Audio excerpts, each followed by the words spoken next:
So all winter long I've had to get up really early in the morning, like 4 or 5 in the morning, to go to work, and I haven't wanted to wake up my family, so I've been going outside and peeing in the grass in my yard.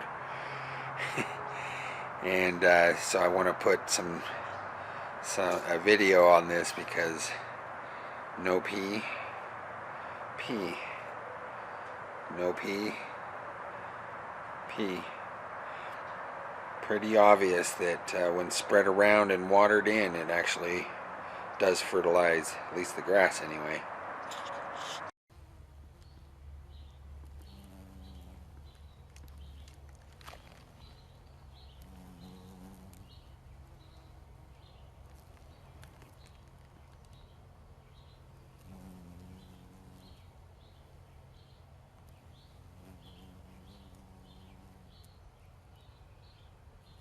Hello everyone, welcome back to Gardenfever. I'm Corey Lefevre, your host, and I'm coming to you today from northern Utah in the United States. I want to apologize for the infrequent videos lately. We've had a really slow going spring.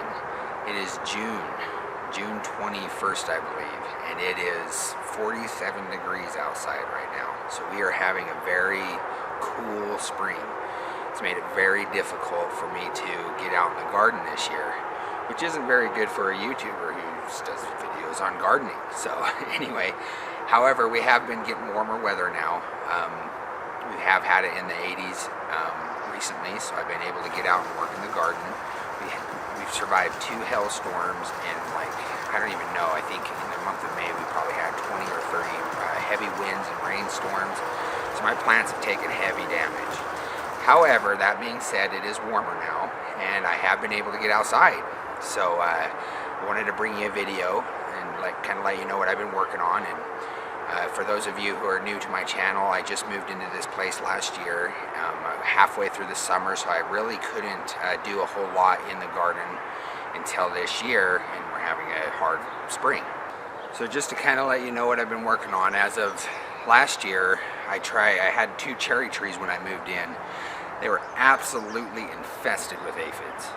I have since cured that this year. I was able to use Dr. Bronner's soap suds mixed with neem oil, and almost completely eliminated all the aphids and whiteworms. I'm extremely happy.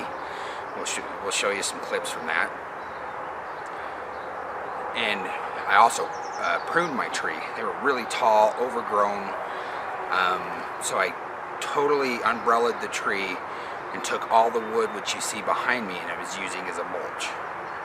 Now what I'm trying to do is experiment on what could be the better way to mulch. It's very important to cover your topsoil when you're gardening.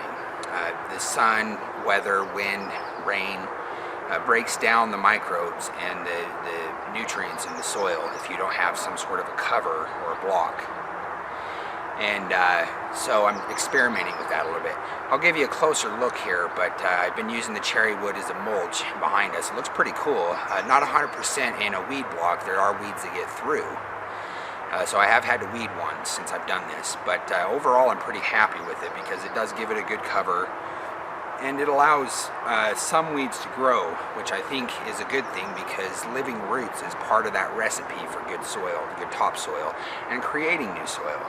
I did use pieces of wood, and that actually blocked the weeds better, but it doesn't allow for any kind of living root other than the plant I was growing. So I'm kind of experimenting a little bit this year, trying to see which one I prefer, which one I like best. So that being said, we'll go ahead and show you kind of what I've been working on. We'll go from there. Okay, here's kind of an up close. This is where I got my tomatoes. It's kind of a different way of mulching. I don't use weed cloth, because although it does protect the topsoil, it doesn't allow for anything to grow except for what you cut open. So yes, it does do a good job in that, but I think that it's important to have some weeds. They do provide living roots for growth in topsoil, and I think that's very important.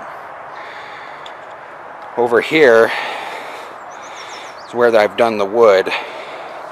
This looks really nice, and I think it does create a weed block that's very, very good.